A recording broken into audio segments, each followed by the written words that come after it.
주님 사랑합니다. 주님 신뢰합니다. 이 시간 성령님께서 강하게 역사하여 주시사 이 시간 이 말씀을 통하여서 우리가 깨달아야 될 것들 친히 깨닫게 하시고 이 땅 가운데에서 온전히 이 세대를 분별하며 온전히 주님 말씀을 따라 살 수 있도록 인도하여 주옵소서.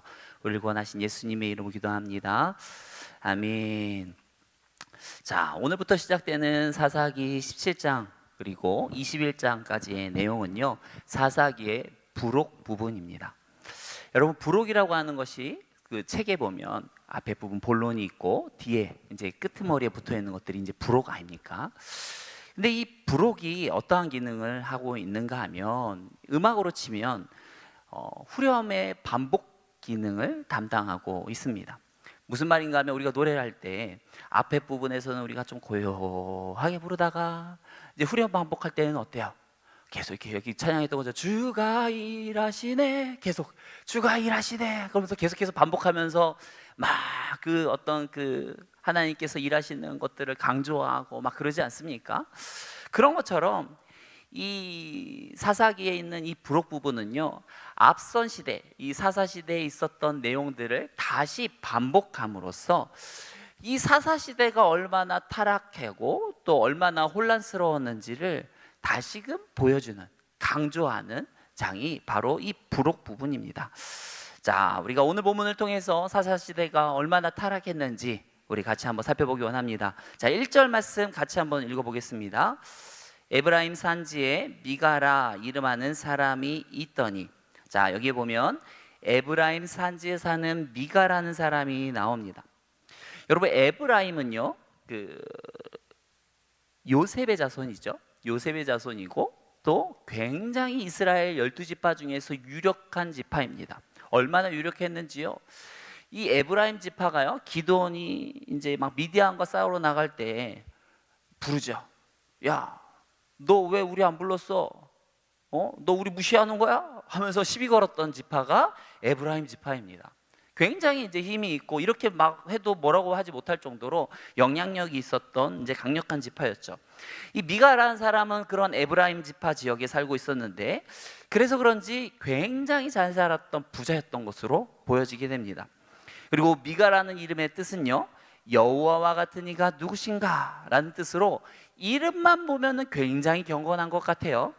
그렇지만 그의 실제 삶은 전혀 경건과는 거리가 먼 사람이었습니다. 바로 그것을요, 2절에 벌써 알 수 있는데, 그는요 어머니의 돈을 훔칩니다. 얼마를 훔쳤는가 하면 2절에 보시면 은 몇 개를 훔쳤어요? 1100개. 여러분, 이 은 1100개라고 하는 액수가 어마어마한 액수예요. 어마어마한 액수. 왜냐하면 미가가 이 레위 소년에게 이 자신의 집안의 제사장이 되어주면 내가 당신에게 연봉으로 얼마를 주겠다고 하는가 하면요, 10절 말씀에 한번 보시겠습니까? 10절 말씀에 보시면 내가 연봉으로 은 몇 개를 주겠대요? 10개.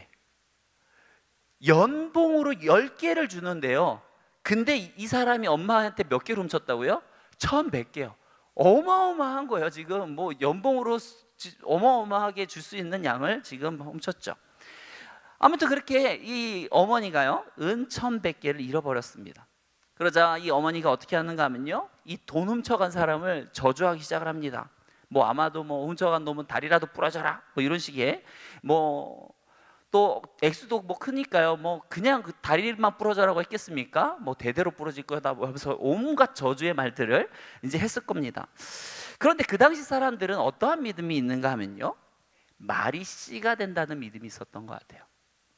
그래서 이 저주를 선포하면 그 저주가 그 저주를 선포한 대상에게 그대로 임할 것이다 라는 믿음이 있었던 것 같아요. 그래서 어머니가 이 돈을 훔친 그 사람을 향해서 막 저주를 하자 그거를 아들이 듣는데요, 그 아들이 그것을 듣자마자 어떻게 하는가 하면 이 어머니가 이 선포한 그 저주가 나한테 그대로 임하면 어떡하지? 겁이 나기 시작하는 거예요. 그래서 곧바로 어머니가 가서 사실 어머니 그 돈 여기 있습니다 하고 내놓습니다. 그래서 이번에는 어머니가 황당해요. 왜 황당할까요? 어머니가 저주했잖아요. 근데 그게 아들이야. 큰일 났잖아요. 그래갖고 이 아들한테 저주가 임하면 안 되는데, 그러면서 이 어머니가 어떻게 하는가 하면요, 2절 하반절에 보면 내 아들이 여호와께 복받기를 원하노라. 이게 왜 하는지 아세요? 지금 어머니가 저주했잖아요.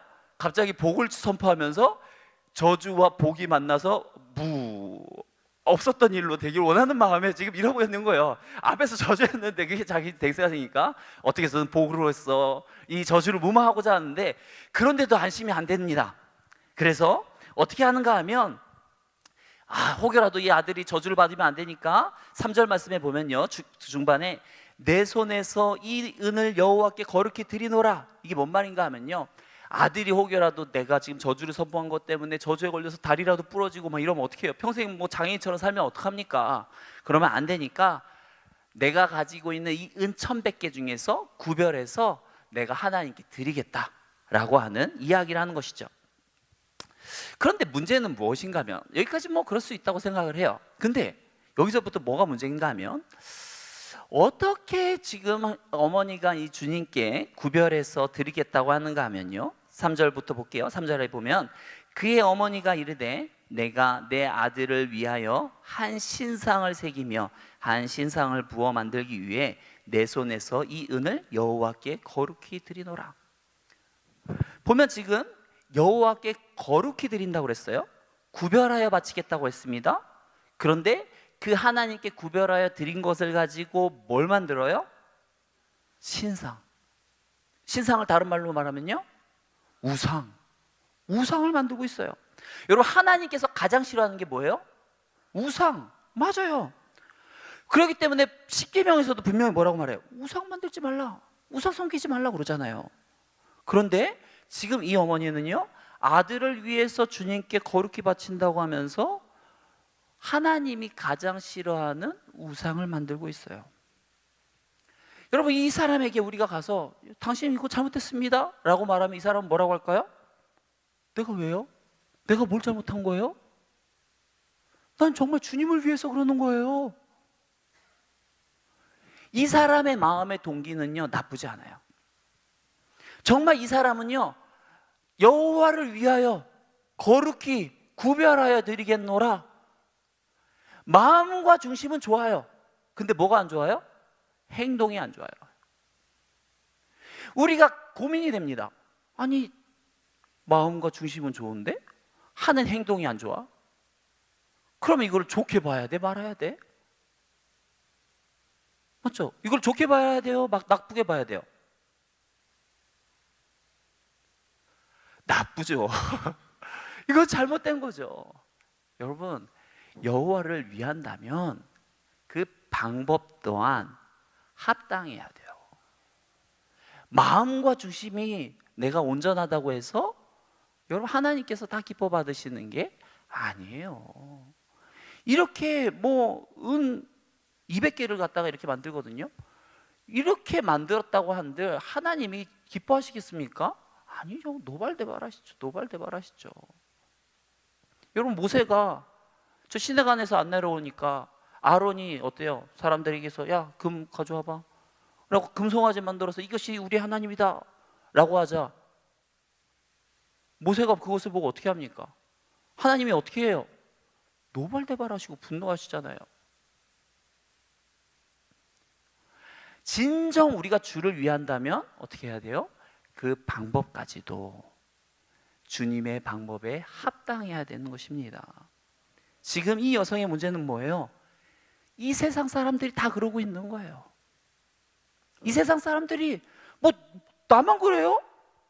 저 집도 그러고요, 저 집도 그래요. 저 아무개 권사님네도 그러고요, 아무개 집사님네도 다 그렇게 하는데 뭐 저만 그렇게 뭐 잘못한 것처럼. 아니요. 로마서 12장 2절 말씀은 분명히 우리에게 말합니다. 너희는 이 세대를 본받지 말고 오직 마음을 새롭게 함으로 변화를 받아 하나님의 선하시고 기뻐하시고 온전하신 뜻이 무엇인지 분별하도록 하라. 여러분, 이 세대를 본받지 말아야 돼요. 아무리 뭐 장로님 내고요, 아무리 권사님 내고요, 아무리 뭐 신앙 뭐 대대로 몇 대째 한다 하더라도 여러분, 말씀을 벗어난 것은요 잘못된 겁니다. 아무리 뭐 믿음의 집안에 누가 뭐 어떻게 한다고 해도요, 그게 우리가 하는 행동의 어떤 당위성이 올바르게 되는 게 아니에요.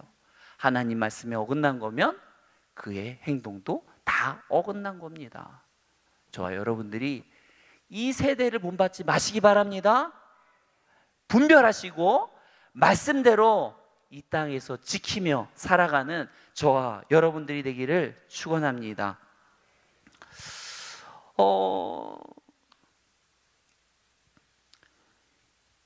이 어머니를 보면요, 우리가 앞서 말한 것처럼 굉장히 많은 문제가 있지만 또 다른 문제가 있습니다. 이 어머니가 놓치고 있는 것은 무엇인가 하면 바로 자녀에 대한 훈계가 없다라는 것입니다. 자, 우리가 다시 한번 생각해 보기 원하는 것은요, 지금 이 어머니의 돈을 누가 훔쳐갔어요? 아들이요. 가족 간에도 은 1,100개를 가져갔다는 것은요, 이 돈이 아무리 못해도 수십억은 될 거예요. 돈이 얼마가 있는지 모르겠지만 수십억을 훔쳐간 거면 이건 보통 범죄입니까? 그러면 이 어마어마한 돈을 아들이 훔쳐갔으면 어떻게 해야 돼요? 그냥 무조건 좋다 좋다 하고 넘어갈 게 아니라 혼을 내야죠. 혼을 내. 이거는 잘못된 것이다라고 혼을 내야 되는데 이 어머니는 어떻게 합니까? 아들에 대한 훈계는 전혀 없습니다. 그냥 아들을 사랑만 해주고 있어요. 여러분, 이쯤 되면요, 지금 이 여성이 만든 그 신상 자체가 우상이 아니고요, 누가 우상일까요? 자녀가 우상이에요. 자녀가 진정한 우상입니다. 여러분, 이런 모습이요, 미가의 어머니에게만 나타나는 모습입니까? 오늘날 부모들에게 나타나는 모습이에요. 오늘날 부모들 뭐예요? 그저 우리의 기죽으면 안 된다고, 기죽을까? 누가 혼내기도 못해요. 저희 어렸을 때만 하더라도요, 동네에 호랑이 할아버지들이 있었어요. 있지 않았습니까? 맞죠? 그분들 앞에서 이놈 하면요, 무서웠어요. 막 도망가고. 근데 요새는 그러면 어떻게 할까요? 장난 아니죠. 부모들이 난리칠걸요. 아니, 왜 우리 아들한테 뭐라고 하세요? 네. 카페를 가도요, 요번에 여기 여기 카페 큰 거 생겼잖아요. 그 뭐예요? 망고인가 뭐죠? 그 뭐예요? 이름이 망고인가요? 네. 아무튼 거기에 보면 카페 안에 가운데 보면 이 정원이 있지 않습니까? 정원이 있는데 애들이 거기서 막 흙먼지를 날리고 막 다니는데 그 누구도 그거를 가지고 야, 그렇게 하면 안 된다라고 말을 못해요. 부모는 애가 기죽을까 봐. 딴 사람들은 남의 자식한테 그런 얘기 했다가 괜히 또 무슨 험한 꼴 당할지 몰라서. 그런데 그 좁은 공간은 크지만 이게 뭔가 환기도 제대로 안 되고, 그런데 거기서 가운데서 계속 흙먼지 다니면 옆에서 빵 먹고 커피 마시는 사람들한테 뭐가 들어가요? 와, 그런데도 부모들이 가만히 냅둔다는 거죠. 또 어떤 사람들이 있습니까? 예배 드릴 때도 보면 예배 드릴 때 자녀들 계속 온전히 안 드려요. 가끔씩 제가 보통은 대예배를 같이 안 드리고 저는 보통 일부 예배를 드리지만 가끔 무슨 날이어서 이 대예배 때 한 3부 때 이렇게 예배를 드리고 있으면 정신이 없습니다. 내가 예배를 드리고 있는 건지 애들을 보고 있는 건지 모르겠어요. 계속 애들은 오만 짓 딴짓하고 있고 소리 지르고 있고 장난치고 있고, 그런데 옆에 있는 부모는 아무 말을 안 합니다. 그냥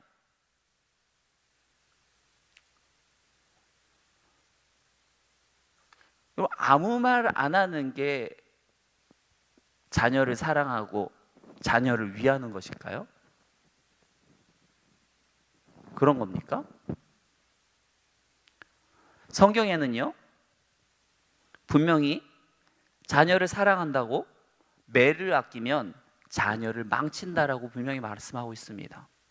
잠언서 13장 24절에 보면 매를 아끼는 자는 그의 자식을 미워함이라, 자식을 사랑하는 자는 근실이 징계하느니라. 여러분, 오늘날 시대가 참 많이 바뀌었죠.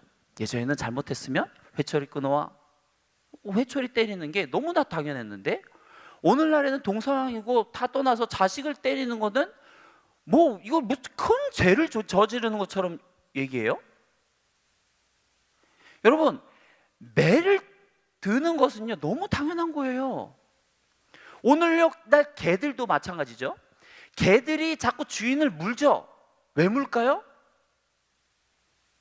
훈계를 안 해서 그래요. 훈계를. 강아지 때부터요 잡아야 돼요. 잡아야 돼요. 왜?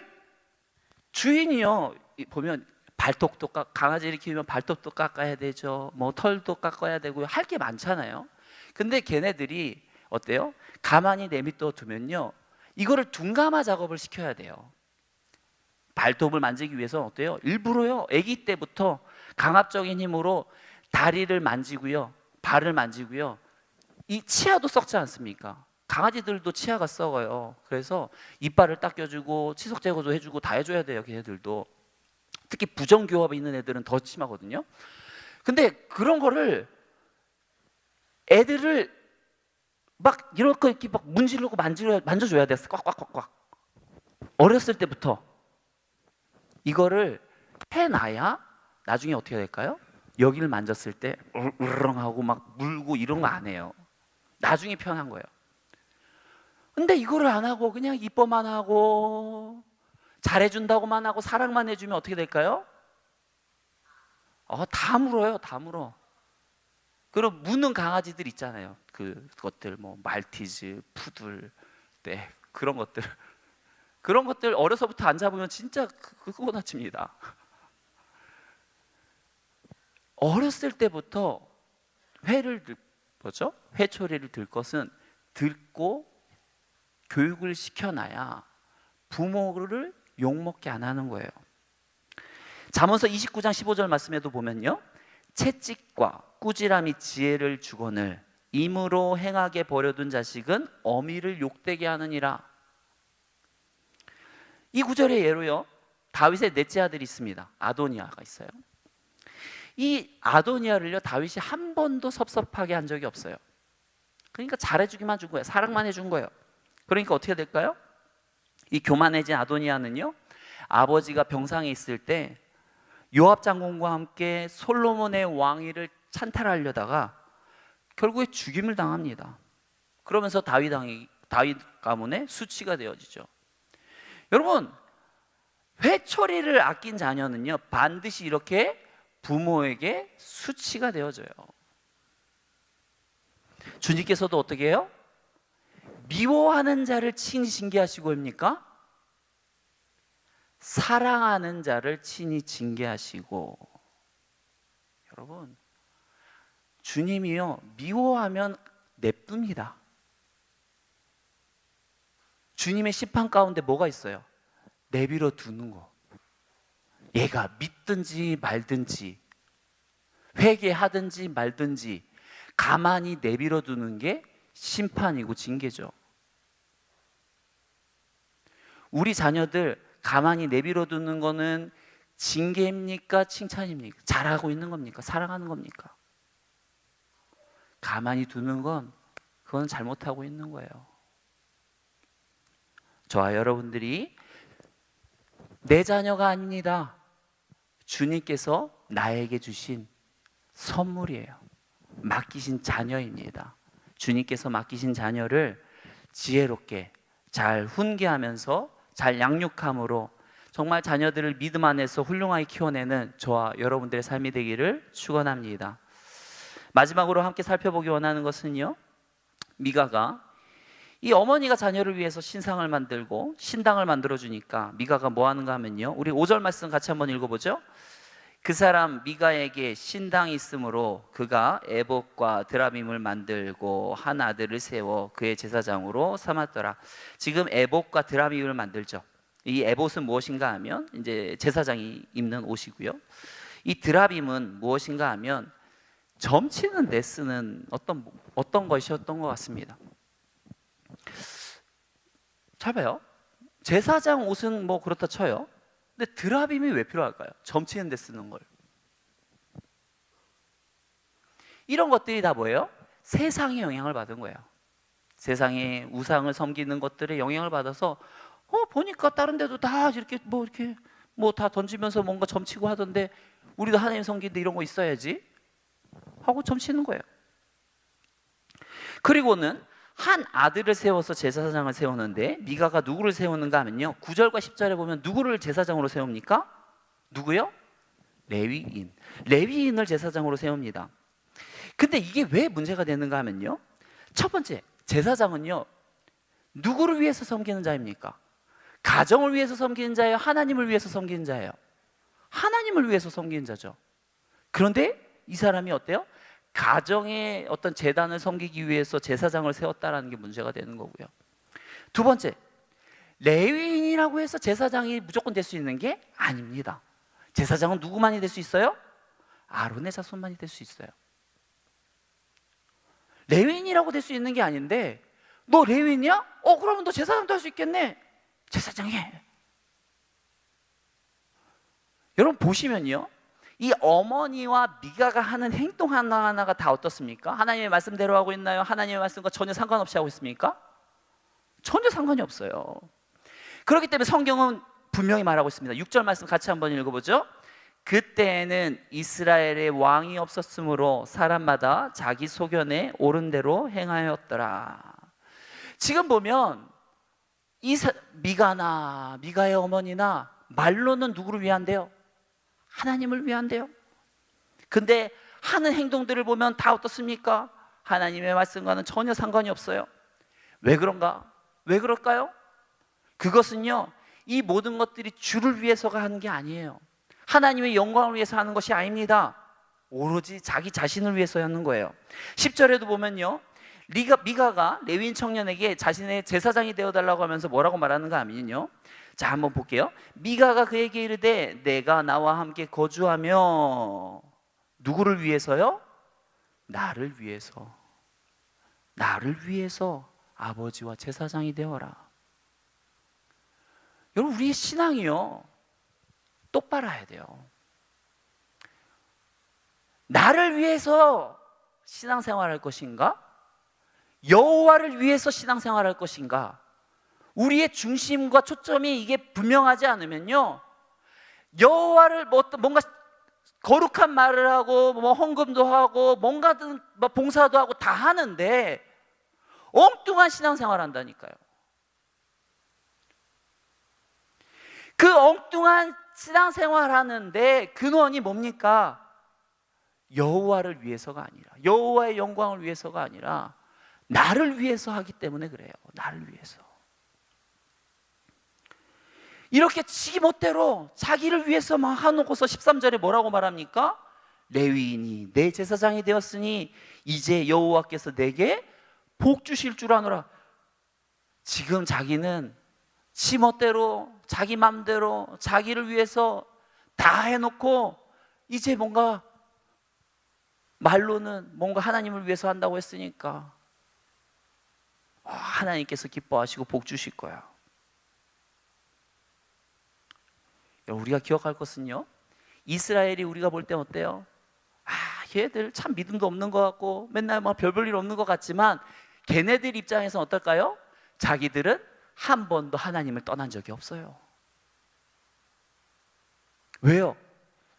하나님도 있지만 다른 신들도 같이 섬겼는데 거기에 늘 하나님은 껴 있었거든요.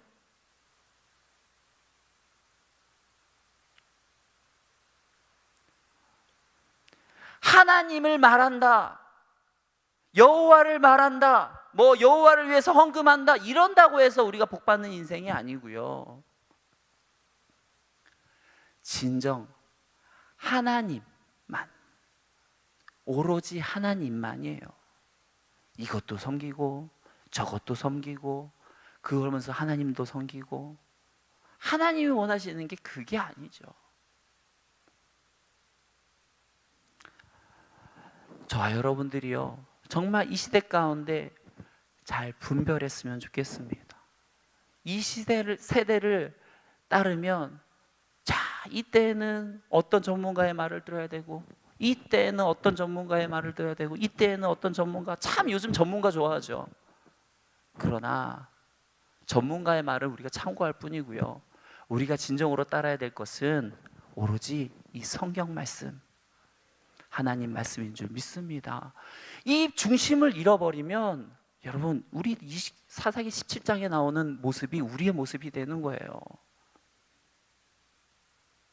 저와 여러분들이 정말 이 세대를 본받지 말고 오직 마음을 새롭게 함으로 변화를 받아 정말 하나님의 선하시고 온전하시고 기뻐하신 뜻이 무엇인지 잘 분별하며 나아가는 저와 여러분들이 되기를 축원합니다. 이 시간 같이 기도하며 나가겠습니다. 사랑과 은혜가 많으신 하나님, 정말 우리가 이 시대 가운데 정말 이 세대를 본받지 않기 원합니다. 오직 마음을 새롭게 함으로 변화를 받아 하나님의 선하시고 기뻐하시고 온전한 뜻이 무엇인지 분별할 수 있는 분별력을 허락하여 주옵소서. 말씀을 가르쳐 주시옵시고 그 말씀대로 따라 살 수 있도록 인도하여 주옵소서. 우리를 구원하신 예수님의 이름으로 기도합니다.